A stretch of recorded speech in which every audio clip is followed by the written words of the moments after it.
Oke, halo teman semuanya, assalamualaikum warahmatullahi wabarakatuh. Kembali lagi bersama saya Cak Mam Vlog. Nah, oke teman semuanya, bagaimana kabarnya? Semoga selalu diberikan kesehatan, lancar, rezeki mudah segala urusannya, nggih. Amin amin ya robbal alamin.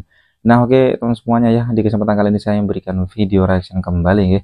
Nah, ini terkait masih seputaran dengan Aura Cinta. Ada kabar terbaru lagi teman semuanya ya dari Aura Cinta ini, yaitu memberikan statement sepertinya ya. Nah, oke, seperti apa catatan atau penjelasan dari Aura Cinta sendiri setelah mengkritik Kang Deddy Mulyadi ya, Gubernur Jawa Barat teman semuanya ya. Dan ada beberapa tanggapan juga dari para influencer atau para netizen yang menanggapi terkait Aura Cinta ini. Oke, untuk teman semuanya jangan lupa ya tonton video ini sampai selesai supaya tidak terjadi salah paham. Oke, teman semua tidak usah berlama lagi, langsung saja kita simak ke video selengkapnya, monggo.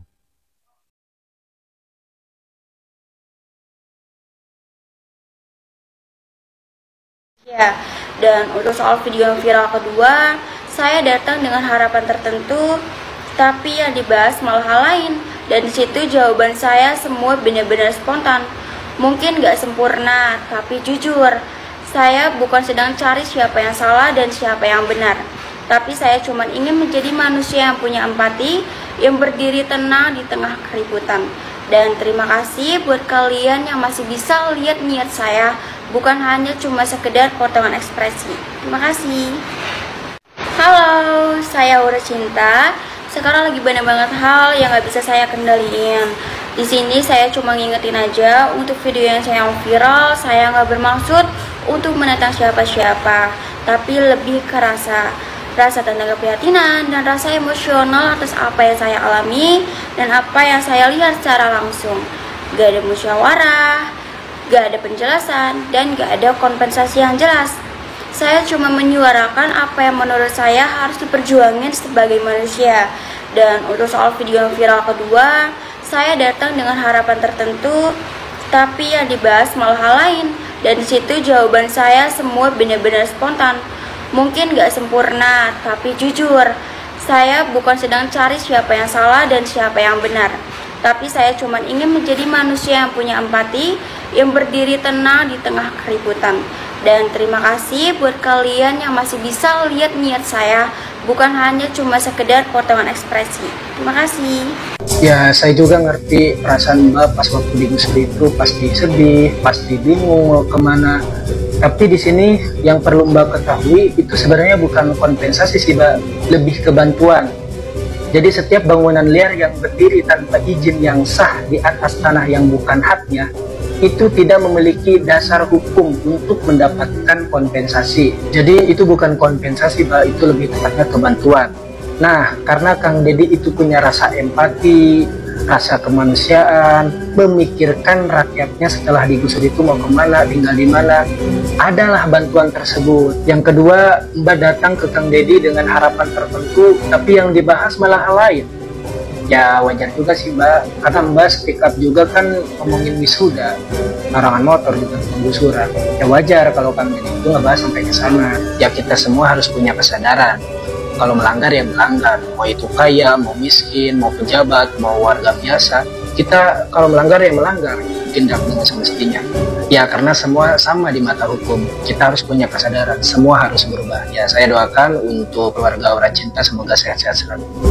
Mau secerdas apapun kita, mau setinggi apapun IPK kita, atau mau sebanyak apapun pengetahuan yang kita kuasai, kalau kita ngomong dengan nada yang sombong, orang nggak akan ada yang suka. Tapi kalau kita humble, orang akan respect. Nih kalian lihat aja sendiri aura mukanya ketika ngomong sama Kang Deddy Mulyadi. Aura songongnya itu kelihatan kuat banget. Sok-sokan ngomong soal keadilan, padahal dia sendiri itu nggak adil sama orang tuanya. Dimana enggak? Kalian lihat aja. Kelihatan banget kalau dia itu lebih dominan daripada kedua orang tuanya. Kalau misalnya keinginannya nggak diturutin tuh dia bisa ngamuk, mungkin dia bisa marah-marah, dan itu kayaknya orang tuanya tuh takut banget sama dia. Orang di mana-mana seneng, study tour dihapus, wisuda-wisudaan dihapus, dia malah tantrum. Nggak berasal dari keluarga kaya tapi gayanya selangit. Yang namanya karakter itu susah diubah, karena udah kebentuk dari kecil. Dia ini udah dari kecil, udah terbiasa apapun yang dia mau itu selalu harus dituruti. Kalau nggak dituruti dia bakalan ngamuk, bakalan marah-marah sama orang tuanya. Makanya orang tuanya itu harus selalu nurutin apa yang dia mau. Walaupun susah, walaupun misalnya nggak ada duit, orang tuanya itu rela harus minjem sana-sini untuk menuhin apa yang dia mau. Gitu. Nih, kalian lihat potongan video ini. Terima nggak? Kalau saya sih ngikut orang tua, kan yang tinggal punya rumah itu kan orang tua saya. Bukan saya. Enggak, Mbak Auranya perlu nggak kontrak rumah? Kalau buat bantu orang tua saya perlu, cuman kalau misal pribadi saya nggak terlalu, soalnya kan saya di video TikTok itu saya nggak minta penghukuman Pak, cuma saya minta keadilan atau kemanusiaan. Nah, kelihatan banget kan karakter songongnya itu kuat banget. Maknya aja itu sampai bingung mau ngomong apa lagi. Sampai habis kata-kata, cuma bisa liatin dia dengan sambil senyum. Pasrah. Udah tahu salah tapi malah ngotot. Kritis, sibuk protes, tapi yang dia protesin sesuatu yang justru diterima oleh banyak orang. Ini nih definisi dari memukul air malah muka sendiri yang basah. Niatnya pengen maluin orang lain tapi malah malu sendiri. Dengan umurnya yang udah 20 tahun, kan udah bisa bedain mana benar, mana salah, mana yang membebani orang tua, mana yang meringankan beban orang tua. Waktu ditawarin bantuan, masih aja gayanya kayak sok-sokan dia nggak butuh bantuan, padahal masih butuh. Tapi gaya bahasanya ngomongnya tuh muter-muter, kayak seolah-olah dia nggak butuh. Nggak butuh tapi ujung-ujungnya masih diterima, kan malu sendiri. Apalagi selesai pertemuan itu dia nggak salaman loh sama Kang Deddy Mulyadi. Keren banget nih bocah. Warah, gak ada penjelasan dan gak ada kompensasi yang jelas. Halo, Adi Au, izin stage ya. Di sini ku kasih tahu sama kau, gak usah kau sibuk bahas apapun.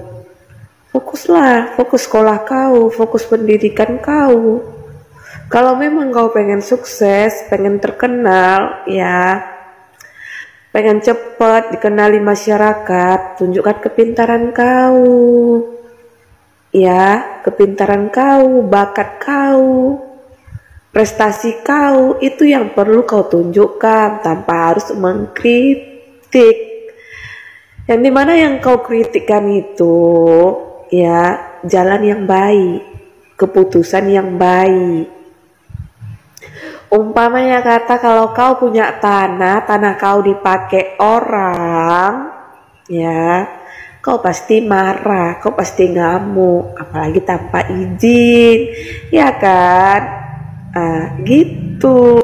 Dan kalau bisa lebih semangat lagi belajar, fokus belajar, tingkatkan lagi belajarnya, ya, au.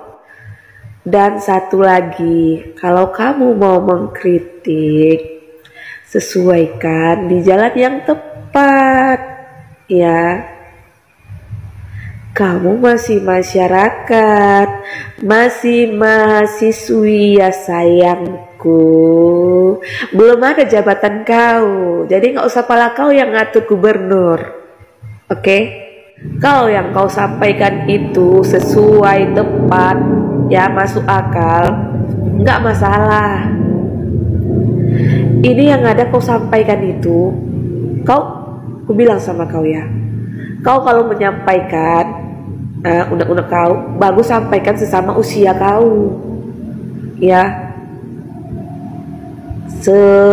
atau enggak di bawah kau sampaikan kan unek-unek kau, itu baru nyambung. Karena pemikiran kalian masih dengkal, masih cecuil. Ini kau sampaikan unek-unek kau sama gubernur yang jelas-jelas lebih memikirkan masyarakat, kepentingan masyarakat, kesejahteraan masyarakat lah kau. Kepentingan kau yang penting elit gaya kau. Udah lah ya, nggak usah sibuk mengkritik ya aturan, ya. Fokus sekolah kau, ya, tingkatkan lagi IQ kau, tingkatkan lagi prestasi kau. Itu baru. Ini prestasi pun udahlah. Selesaikan PR kau sampai tuntas biar nggak dihukum guru. Barusan lewat FYP gue, kalau orang tuanya Aura Cinta, anak yang ketemu sama Kang Deddy Mulyadi itu katanya menyesal mempertemukan Aura Cinta dengan Kang Deddy karena efek ketemunya itu akhirnya anaknya dibully satu Indonesia. Tapi kenapa Pak, pada saat pertemuan itu Bapak diem aja, Bapak nggak speak up gitu, atau Bapak nggak bela anak Bapak gitu? Kenapa baru sekarang gitu? Kenapa? Sedangkan bapak itu posisinya lagi dibelain loh Pak sama Kang Dedi, biar bapak nggak keluar uang untuk wisudaan itu. Pak, mua aja sekarang minimal 300.000 lah, itu udah paling minim gitu. Belum bayar wisudaannya ya kan. Pak, daripada buat bayar kayak gitu, mendingan buat beli beras. Bener, beli beras sama telur. Jadi di postingan gue yang kemarin, yang viral banget itu mengenai ada seorang perempuan yang dia berdiskusi dengan Deddy Mulyadi, Gubernur Jawa Barat ya, yang mempermasalahkan kenapa wisuda di sekolahan itu dihilangkan dan kenapa rumahnya digusur. Itu ada beberapa orang yang komen mengatakan bahwa udahlah Cok, nggak usah dibahas berlebihan karena kasihan dia masih kecil. Yang pertama, nanti mentalnya kena, dan yang kedua kita harus apresiasi karena walau bagaimanapun dia mau mengungkapkan pendapat dan memperjuangkan apa yang menjadi haknya gitu, apa yang dia pikir menjadi haknya. Oke, gue jawabnya. Yang pertama, saya bukan Kak Seto, jadi kesehatan mental anak itu bukan urusan saya, dan Anda salah sasaran berharap saya memiliki perilaku yang mulia seperti Kak Seto gitu. Jadi berarti Anda belum kenal siapa itu cukup ya deh. Yang kedua, saya itu komedian. Tugas saya itu cuman ngelucu aja. Kalau misalnya saya lihat ada sebuah situasi dan saya pengen ya, saya lihatnya ada sebuah situasi yang berpotensi untuk saya bikin jadi kelucuan dan saya pengen, ya saya lucuin gitu. Kesehatan mental orang yang saya lucuin itu bukan jadi tanggung jawab saya. Karena kalau kesehatan mental orang yang saya lucuin itu jadi tanggung jawab saya, ya saya jadi psikolog. Dan yang ketiga, ini juga yang harus kita semua paham. Kebebasan berpendapat itu berlaku dua arah. Anda bebas mengungkapkan pendapat Anda di sosial media, tapi yang mendengar juga bebas dong untuk mengatakan pendapat Anda goblok. Oh, orang Solo katanya teh aslinya cuma numpang di bantaran kali dari dulunya orang tuanya. Ya kan? Apalagi bukan asli orang Jabar, harusnya tahu diri gitu. Kalau misalkan dia mampu, udah aja sih, jangan sampai memprovokator orang lain supaya menentang kebijakan Bapak Aing kayak gitu.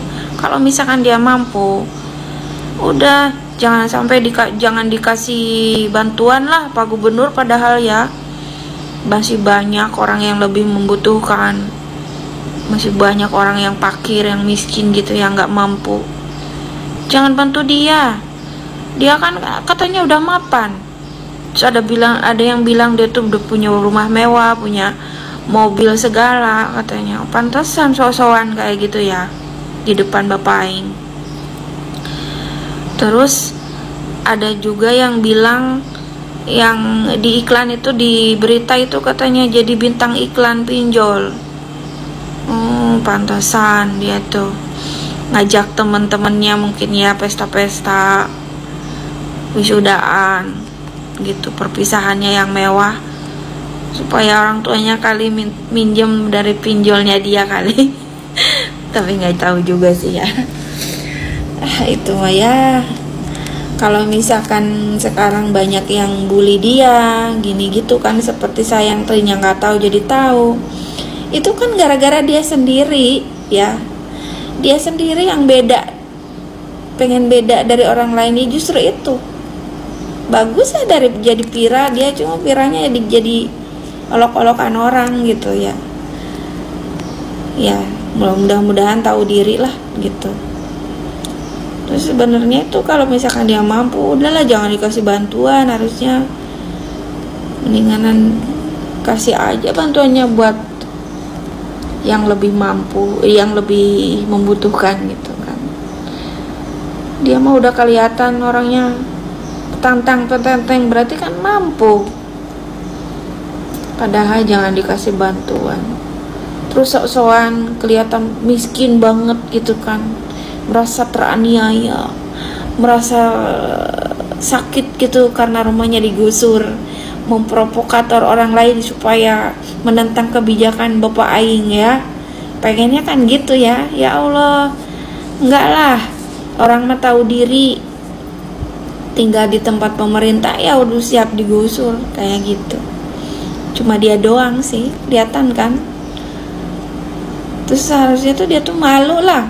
Kalau misalkan dia merasa mapan, merasa punya, malu lah menerima bantuan dari pemerintah. Udah harusnya mah jangan diterima. Dasar ada-ada aja ini anak. Ini anak lulusan SMA tinggal di Jawa Barat, dia menentang keputusan Kang Denny sebagai Gubernur Jawa Barat yang meniadakan acara wisuda dan study tour. Saya orang tua yang tidak setuju dengan acara wisuda untuk anak TK, SD, SMP. Giliran nanti selesai kuliah, wisuda, esensinya udah nggak dapet weh. Ketika diajak dialog sama Kang Deddy, ditanya, emang kalau study tour itu biayanya berapa? Dia bilang 1,2 juta. Nah, keluarga ini tinggal di bantaran sungai yang lagi digusur.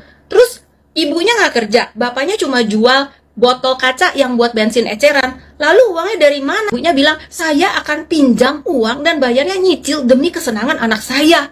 Kebayang nggak sih? Pastilah buat makan aja susah. Apalagi mau pinjam duit nyicil cuma buat acara study tournya si anak.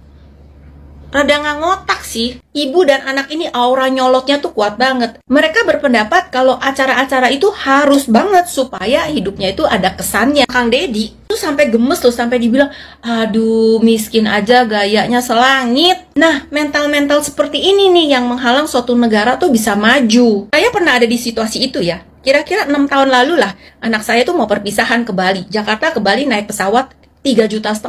Waktu itu ekonomi kita lagi nggak baik-baik saja. Waktu itu saya berusaha memberi pengertian kepada anak saya bahwa uang sejumlah itu saat itu tuh amat sangat berharga buat keluarga kami. Untuk biaya perpisahan dengan harga itu buat keluarga kami itu gede banget saat itu ya. Jadi saya bilang, ya udahlah Dek, mendingan kamu perpisahan dengan teman-teman satu circle aja. Toh anyway kalau pergi sama sekolah, satu angkatan, 100 orang, ujung-ujungnya juga mainnya sama circle itu aja, temennya itu-itu aja. Apakah ini pelit? Ini bukan masalah pelit, tapi ini adalah efisiensi penghematan keluarga. Kalau misalnya kamu kaya nih, tajir melintir, anaknya minta apa aja dikasih, itu ya oke-oke aja. Tapi kalau keluarganya pas-pasan, terus orang tuanya mengupayakan sedemikian rupa sampai jungkir balik demi sesuatu yang nggak penting-penting amat, lalu anak ini mentalnya mau jadi apa? Generasi yang udah lembek, manja, dia mau apa aja harus dapat. Kebayang nggak sih kalau dia nanti kerja, bosnya bilang A, dia maunya B, pokoknya gue maunya B, karena dari kecil selalu diturutin. Keluarga Cindo ya, mayoritas ya, ini sekali lagi mayoritas. Misalnya kamu mau apa? Mau beli motor, orang tuanya nggak mampu. Itu anak pikir sendiri, jungkir balik gimana caranya kerja atau jualan apa kek, cari uang sendiri untuk beli motor. Nggak ada tuh ngegerendengi orang tuanya harus beliin motor, atau harus, misalnya dia mau mobil nih, dia harus upaya sendiri, dia harus kerja sendiri, pikir. Dan biasanya orang tua Cindo juga mendidik anaknya untuk, hey you, mau apa? Kerja dulu, cari uang dulu sendiri. Nah, mental-mental yang kayak gini nih harus dirubah supaya mindsetnya itu kebuka dan bisa tahu mana yang prioritas, mana yang harus ditangguhkan. Supaya kalau warga negaranya pinter, cerdas, negaranya juga pasti maju. Yuk jadi orang tua yang bijak, karena orang tua yang bijak akan mencetak anak-anak generasi yang cerdas dan dia akan bikin negara ini tambah maju. Karena dia akan berpikir dan pola pikirnya juga akan berubah. Dari pola pikir yang berubah, pola pikir yang waras dan benar, anak-anak generasi ini akan menunjang kemajuan suatu negara. Mbok ya anaknya dikasih pengertian gitu loh, jangan apa aja diturutin. Kang Deddy Mulyadi nih bener-bener ya, saking nyelekitnya mulutnya ya, si Aura itu sampai kena mental, parah banget Kang Deddy. Ini video gua kali ini bakal agak panjang sedikit ya, karena gua nampilin cuplikan-cuplikan videonya supaya kalian ngerti video mana yang gua maksud, tapi dengerin sampai habis. Dan orang tuanya si Aura itu nggak ikhlas, nggak terima kalau anaknya dihujat sedemikian rupa. Tapi bentar deh, gua tuh denger video ini awal-awalnya tuh Aura itu viral gara-gara video yang ini kan? Katanya betul, tapi hubungannya agak bisa. Proyek-proyek itu yang tujuin, mulai dari sarana motor, sekolah takut wisuda, bahkan bendungannya bener-bener terusin tiap rumah. Nah terus waktu diwawancara ya, omongannya si Aura itu katanya Aura itu diundang terus tiba-tiba langsung dibahas tentang wisuda gitu. Nih videonya si Aura yang klarifikasi yang ini. Itu awalnya tuh datang ke sana kan diundang. Saya pikir bakal ngebahas tentang masalah penggusuran. Nggak taunya malah ditembak ke masalah wisuda. Dan itu tuh aku nggak ada sama sekali nggak tahu kalau misalnya topik itu bakal ke wisuda. Pertanyaan gua gini Neng, lu kan diundang ke YouTube-nya Kang Deddy itu karena video lu yang ngomong di belakang puing-puing itu kan yang ngomongin masalah wisuda kan lu duluan Neng, lu duluan yang ngomongin masalah wisuda. Tiba-tiba lu bilang nggak tahu kalau akan dijeblakin permasalahan wisuda. Ya jelas bakal dijeblakin kan Kang Deddy, kan itu lu yang ngomongin di video, ya itulah dibahas sama Kang Deddy. Gak mungkin kucuk-kucuk Kang Deddy tiba-tiba ngebahas masalah wisuda kalau nggak lu duluan yang ngomong Neng. Gimana sih konsepnya, nggak ngerti gue. Seperti yang gue bilang di video gue yang sebelumnya ya Neng Ora. Nah lu itu sebenarnya public speaking lu bagus, gue akuin lu itu berani untuk mengkritik tuh, lu berani gitu, untuk berkomentar lu berani, bersuara lu berani gitu. Cuman Cuman jangan dibalik gitu, ceritanya jangan dibalik. Ya awal videonya gimana, terus tiba-tiba lu klarifikasi pas wawancaranya lagi tuh klarifikasinya diubah gitu, dibalik gitu. Jangan gitu nih, nggak boleh begitu. Terus ya kita dengerin nih dari versi orang tuanya nih. Nih videonya yang ini nih. Dihujat sampai sedemikian rupa ya tetap nggak ikhlas mas ya. Ya tetap nggak ikhlas kita. Kalau suruh milih ya mendingan nggak usah. Terus terang mendingan nggak usah. Mendingan nggak usah. Ya, itu terus terang saya pribadi sebagai orang tuanya saya menyesal sekali kenapa di hari itu Aura saya bujuk untuk menemui Bapak Gubernur. Aura bilang sama saya, Pak, kenapa tadi Papa kok nggak bela Papa, bela Aura gitu loh. Saya merasa kasihan. Ya, saya sebagai orang tuanya, sebagai ayahnya, kok tidak bisa menyampaikan sesuatu aja diam di situ. Gara-gara video yang itu netizen juga jadi rame banget yang ngehujat orang tuanya si Ora ini. Tapi gue satu sisi mengerti posisinya si bapak, karena si bapak bilang saya menyesal kenapa saya hanya bisa diam aja gitu. Ya mungkin si bapak nggak tahu tuh waktu ketemu Kang Deddy mau ngomong apa gitu. Tapi kan Neng, lu kan dibelain sama mak lu kan ngedukung lu sampai mak lu mentingin kesehatan mental lu, sampai mak lu bilang saya nggak apa-apa demi anak gitu. Sampai mak bapak lu rela lo itu tinggal di bantaran sungai tuh rela demi lo Ora. Lu bilang nggak belain, jangan begitu. Itu mak lu udah belain. Terus ini pertanyaan saya, bapak ibunya kan katanya nggak terima ya. Nih gue beneran nanya. Terus itu uangnya beneran diterima nggak tuh si 10 juta itu kan sempat ditanya tuh sama Kang Deddy. Jadi dia mau nggak dibantu 10 juta? Habis itu si Auranya bilang apa? Auranya tuh bilang kalau untuk ngebantu orang tua saya terima gitu untuk ngebantu orang tua. Tapi kalau untuk saya pribadi nggak perlu lah. Tapi ujung-ujungnya diterima juga sih kalau yang di video YouTube-nya ya. Gue juga paham ya, semua orang tua itu pasti ngebela anaknya. Mau anaknya salah, mau anaknya bener, apalagi bener gitu kan. Orang anak salah aja dibela kok sama orang tua gitu kan. Cuma maksud gue gini loh, jadi orang tua juga harus tahu memposisikan diri, menegur anaknya ketika anaknya itu memang salah atau berperilaku tidak sopan. Apalagi ini sama Bapak Gubernur yang otomatis usianya pun jauh di usianya si Ora itu sendiri gitu kan. Jadi bukan karena mentang-mentang itu anak lo, terus lo belain juga gitu. Kemarin di video ibunya ngebelain si Aura. Sekarang anaknya dihujat, ibunya sekarang bilang nggak terima. Lo gimana sih? Ibu kan mendukung pola pikir anak ibu. Ibu kan mendukung kehidupan anak ibu yang serba wow, yang 1 juta doang itu. Emang bener kalau buah jatuh itu jatuh sepohon-pohonnya gitu. Udah gitu, ini ibu bapak sebagai orang tuanya si Aura ya. Ibu bapak udah negor anaknya belum? Itu kenapa ceritanya dibalik gitu? Kan dia duluan yang ngebahas wisuda. Kenapa sekarang dibalik jadi seolah-olah Kang Deddy yang ngebahas wisuda gitu? Dari situ aja udah salah, Bu, Pak. Bentar lagi si Aura ini ya diundang malam-malam ambiar nih kayaknya nih. Itulah kenapa huruf A lebih dulu dari huruf B. Karena attitude itu lebih penting daripada beauty. Ingat, cekang Deddy Mulyadi, lamun miskin ulah loba gaya. Bergaya mah samampuna, bergaya sesuai keayaan, bergaya sesuai isi kantong, bergaya sesuai ekonomi. Ieu mah loba gaya, duit teu boga, hutang di mana-mana. Polongo, sia polongo. Sabenerna mah jelema nu sok loba gaya atau balaga eta jelema teu boga rata-rata. Nyalamun jelema bener-bener aya atau boga, tar loba gaya, biasa bae sederhana. Tapi duit loba. 1 juta doang. Heh sia Mas Puah, aing neangan duit 100.000 ge nepi ka kesang-kesang. Nah oke teman-teman semuanya, jadi itulah barusan video reaksinya bisa sajikan ya. Ini terkait dimana respon atau tanggapan dari para netizen tentang Aura Cinta teman, yang mana Aura Cinta ini ya itu teman klarifikasi dan memberikan statement ya untuk semuanya ya. Oke, jadi untuk teman gimana tanggapannya, yuk komen di bawah sini. Sampai bertemu di video reaksi selanjutnya. Saya Assalamualaikum warahmatullahi wabarakatuh.